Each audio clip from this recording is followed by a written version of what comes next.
এক নজরে বাংলা সেরা কয়েকটি খবরের নজর রাখব। আজ হবে এসএসসি পরীক্ষা, এই নিয়ে পরিবহন দপ্তরের কড়া ব্যবস্থা। বঙ্গে ছাত্রছাত্রীদের সংখ্যা 5 লক্ষেরও বেশি, সুষ্ঠু ব্যবস্থার উদ্যোগ পরিবহন দপ্তরের। বাংলায় কি তবে মুসলিম লীগ সরকার 2? বিরোধী দলনেতা শুভেন্দু অধিকারীর মন্তব্য ঘিরে তোলপাড় বাংলার রাজনীতি। শিক্ষক দিবস নিয়ে শাসক দলের বিরুদ্ধে কটাক্ষ বিরোধী দলনেতার। তিনি বলেছেন, 5ই সেপ্টেম্বর রাজ্য জুড়ে পালিত হচ্ছে শিক্ষক দিবস, কিন্তু এবার 4ই সেপ্টেম্বরে শিক্ষক দিবস উদযাপিত হলো জায়গায় জায়গায়। এর কারণ হিসেবে তিনি বলেছেন যে মিলাদুল নবীর জন্মদিন একদিনে পড়ায় শিক্ষক দিবসকে এগিয়ে দিয়েছেন রাজ্যের মুখ্যমন্ত্রী মমতা ব্যানার্জি। তাই তিনি মুসলিমদের খুশি করার জন্য শিক্ষক দিবসকে একদিন এগিয়ে পালনের নির্দেশ দিয়েছেন রাজ্যের মুখ্যমন্ত্রী মমতা ব্যানার্জি। এই সিদ্ধান্তকে কটাক্ষ জানিয়েছেন বিরোধী দলেরা। উপরাষ্ট্রপতির নির্বাচনের প্রস্তুতি শুরু দিল্লিতে। শনিবার মকপোল এনডিএর রাতভর চাচল থানার সামনে ধর্ণা, কিছু হলে আইসি দায়ী বলেন বিজেপি নেতা খগেন মুর্মু। উল্লেখ্য, সমস্ত রাত ধর্ণায় থাকার পরও সমস্ত দিন ধর্ণা দিয়েছিল বিজেপি নেতা খগেন মুর্মু, যার জেলেও অসুস্থ হয়ে পড়ে বিজেপি নেতা খগেন মুর্মু। তড়িঘড়ি তাকে নিকটবর্তী চাচল হাসপাতালে নিয়ে যাওয়া হয়। তার সাথে তার অন্যতম এক মহিলা সহযোগীও অসুস্থ হয়ে পড়েন বলে জানা গেছে। বর্তমানে তারা চিকিৎসাধীন। তবে তাদের এই পরিস্থিতির জন্য বিজেপি নেতা খগেন মুর্মু পুলিশকে দায়ী করেছেন। 5 বছর আগে ভাঙ্গরকে চমকে দিয়েছিল আইএসএফ। তৃণমূল কংগ্রেসের প্রার্থীকে হারিয়ে জয়ী হয়েছিলেন নওশাদ সিদ্দিকী। বছর ঘুরলে বিধানসভা নির্বাচন। এইবার ভাঙ্গরে প্রস্তুতি শুরু করে দিয়েছে তৃণমূল কংগ্রেস। 2026 বিধানসভার ভাঙ্গর থেকে আইএসএফ উড়িয়ে যাবে বলে দাবি করেছেন কেনিং পূর্বের তৃণমূল কংগ্রেসের দাপুটে বিধায়ক শওকত মোল্লা। কিছুদিন আগে উত্তর দিনাজপুর জেলা পরিষদের মেন্টর হিসেবে নিয়োগ করা হয়েছিল আলিমা নুরিকে। আজ গোয়ালপুকুর বিধানসভায় বিধায়ক তথা রাজ্যের মন্ত্রী গোলাম রব্বানী মেন্টর ও সহ মেন্টরকে সংবর্ধনা দিলেন। কি বলছেন তারা, চলুন আমরা শুনে নেব। जनवरी महीने में मुझे दीदी मेंटर पहली बार बनाई थी और इस बार सिर्फ कंटिन्यू किया गया है। आज के इस फैसिलिटेशन प्रोग्राम के लिए मैं हमारे गोवालपुर ब्लॉक टीम को धन्यवाद जनाती हूँ। बहुत बहुत शुक्रिया सबों का मुझे ये सम्मान देने के लिए। और हमारे एमएलसी जनाब गुलाम रब्बानी साहब, उनको भी बहुत बहुत शुक्रिया अदा भी करती हूँ। और हमारे जिला परिषद के सौगाई सभाधिपति मोनी अंकल है गुलाम कसम साहब, उनका भी बहुत बहुत शुक्रिया अदा करती हूँ। और हमारे गोवालपुर ब्लॉक के मुख्तलिफ ग्राम पंचायत से आए हुए प्रधान, अंचल प्रेसिडेंट और पार्टी के सभी लीडर का मैं तहे दिल से शुक्रिया अदा करती हूँ। हमारे अंचल उनका भी धन्यवाद देती हूँ, उनको भी धन्यवाद देती हूँ। और हमारे जिला परिषद के मेंबर हैं, बाबू अंकल हैं, जैनुल अंकल हैं, सभी का मैं तहे दिल से शुक्रिया अदा करती हूँ इस प्रोग्राम के लिए।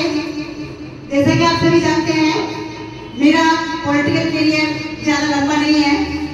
मैं 2013 में इलेक्शन लड़ी थी पहली बार।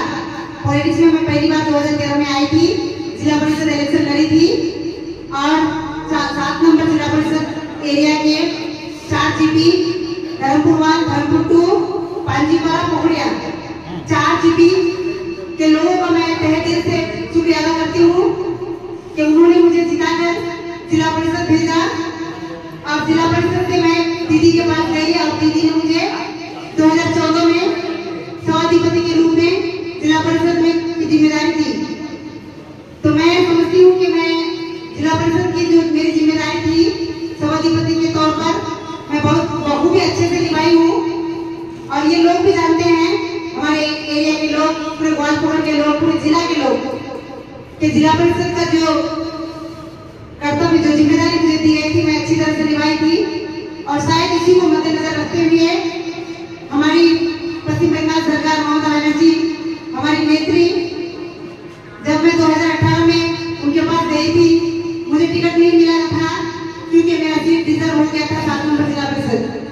तो दीदी मुझे आश्वासन दी थी कि तुम्हारे जन्म में किसी ने मुझे मेंटर, एज ए मेंटर जिला परिषद की मेंटर के तौर पर अपॉइंट की थी। और 2 साल बीच में गैप रहा। 2 साल बाद फिर मुझे दोबारा मेंटर के तौर पर अपॉइंट किया गया है। तो मैं दीदी का तहे दिल से शुक्रिया अदा करती हूँ मुझे ये सम्मान देने के लिए, मुझ पर भरोसा करने के लिए।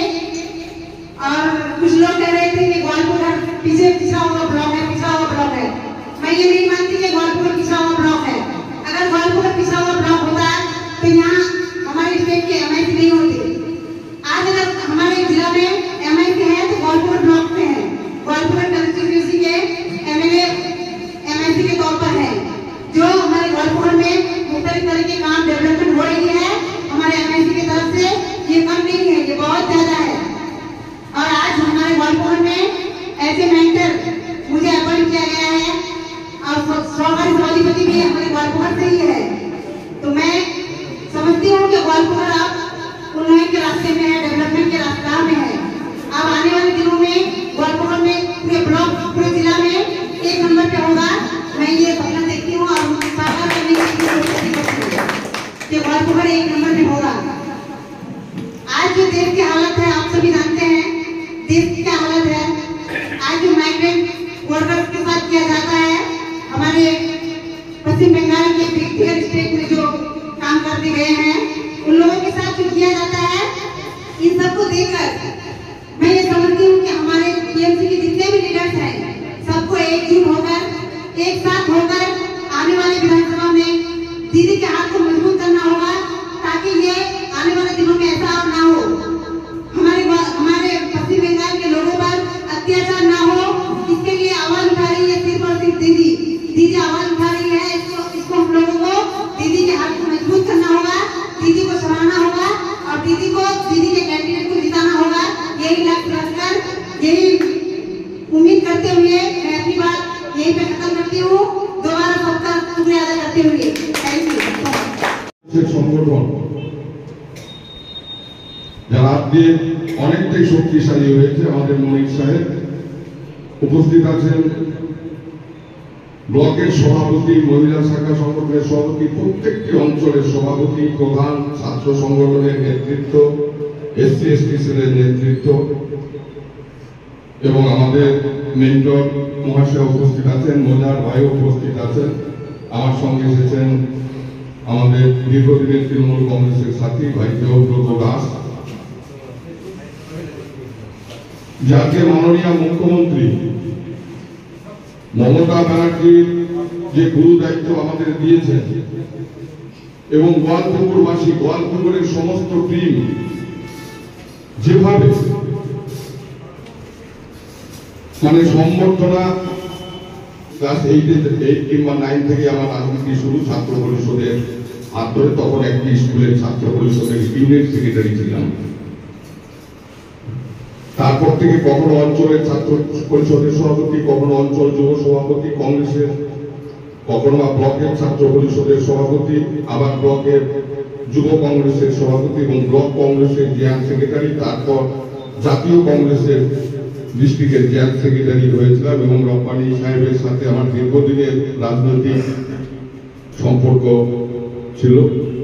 এবং দল 98 সালে মমতা ব্যানার্জি যখন তৃণমূল কংগ্রেস গঠন করে, আমরা বিশেষত আমি কলকাতার বুকেই সেই দলে আমরাও তৃণমূল কংগ্রেসের ঝান্ডাটাকে তুলে নিই এবং 1998 সাল থেকে 2008 পর্যন্ত আমি কালিয়াগঞ্জের ব্লক প্রেসিডেন্ট থাকি তৃণমূল কংগ্রেসে এবং 2008-এর পর থেকে 2012 অবধি উত্তর দিনাজপুর জেলা তৃণমূল কংগ্রেসের সভাপতি হয়ে আমরা চেষ্টা করেছিলাম তৃণমূল কংগ্রেসের লিস্টটাকে গোটা জেলা জুড়ে বপন করা। তার ফল আমরা পেয়েছি এবং তারপরে পরেই রব্বানী সাহেব আমাদের মাননীয় মুখ্যমন্ত্রীর ডাকে সাড়া দিয়ে তৃণমূল কংগ্রেসে যোগদান করে তারপর থেকে গোয়ালপুকুরের যে উন্নয়ন এবং গোয়ালপুকুরের যে মানুষের সম্মান, যে গোয়ালপুকুরকে যে সারা পশ্চিমবাংলার মানুষ চিনে, এটা একটা আমাদের মন্ত্রী সাহেব, রব্বানী সাহেবের কৃতিত্ব এবং সমগ্র গোয়ালপুকুরকে আমি সেটা প্রত্যেককে ধন্যবাদ জানাই এবং আমি আপ্লুত যেভাবে সম্বর্ধনা দিয়ে দেওয়া হয়েছে এবং তৃণমূল কংগ্রেসের একজন পুরনো সৈনিক হিসাবে, মাননীয় মুখ্যমন্ত্রীর একজন পুরনো সৈনিক হিসাবে জেলার সমস্ত স্তরের কর্মীদের নিয়ে আগামী দিনে যেমন জেলা পরিষদের মাধ্যম দিয়ে জেলা পরিষদের সভাধিপতি, সহকারী সভাধিপতি, সমস্ত সদস্যদের কর্মাধ্যক্ষদের নিয়ে জেলার উন্নয়নে যেমন সচেষ্ট হব, তেমনি আজকের যে একটি ভয়ঙ্কর অবস্থা সৃষ্টি করেছে ভারতীয় জনতা পার্টি, ভারতবর্ষের গণতন্ত্রকে একদম ধ্বংসের মুখে ঠেলে দিয়েছে। সাম্প্রদায়িক যে ধর্মনিরপেক্ষতা যেটা আমাদের সংবিধানের মূল বক্তব্য, ধর্মনিরপেক্ষতাকে উপর তারা আঘাত দিয়েছে। আজকে যেভাবে জাতপাত নিয়ে রাজনীতি করে তারা উন্নয়ন না করে তারা ভারতবর্ষের ক্ষমতার সাথে সাথে বাংলার ক্ষমতাকেও বাঁচতে সচেষ্ট হয়েছে। এসআইআর এর নামে মন্ত্রী সাহেব বললেন তখন রাজনৈতিক যখন সভা হবে তখন বলবো, কিন্তু আমাদের সামনে একটি ভয়ঙ্কর দিন, এই যে বাংলা ভাষায় কথা বললে বাংলাদেশি বলে জীবিত করা, বাংলা ভাষাকে অপমান করা এবং এসআইআর নামে যেভাবে ভোটার লিস্ট থেকে প্রকৃত ভোটারদের নাম বাদ দিয়ে সরকারে আসার একটা চক্রান্ত করছে। সেই চক্রান্তকে আমাদের নেত্রী বলে দিয়েছেন যে তৃণমূল কংগ্রেসের প্রত্যেকটি সৈনিকের শরীরে এক বিন্দু রক্ত থাকতেও আমরা বাংলার বুকে এসআইআর হতে দেব না। আমরা সংগঠিত হব, আমরা একত্রিত হব এবং 2026-এর নির্বাচনে 240-এর উপর আসন জিতে মাননীয় মুখ্যমন্ত্রী মমতা ব্যানার্জি যেমন ক্ষমতায় আবার বসবেন, তেমনি আমি আগাম ঘোষণা করছি যে গোয়ালপুকুরের মাটিতে যতই চক্রান্ত করার চেষ্টা হোক না কেন, ভোট ডিভাইডেশন করার চেষ্টা হোক না কেন, মাননীয় মন্ত্রী গোলাম রব্বানী সাহেব আবার বিপুল ভোটে আবার নির্বাচিত হয়ে গোয়ালপুকুরের উন্নয়নে সামিল হবে এবং আমরা সকলে এটুকু বলে সবাইকে অনেক অনেক শুভেচ্ছা, ধন্যবাদ, শ্রদ্ধা, ভালোবাসা, সেলাম জানিয়ে আমার ছোট্ট কথা শেষ করছি। তৃণমূল কংগ্রেস জিন্দাবাদ, মামাটি মানুষ জিন্দাবাদ, মমতা ব্যানার্জি জিন্দাবাদ, অভিষেক বন্দ্যোপাধ্যায় জিন্দাবাদ, গোয়ালপুকুর জিন্দাবাদ।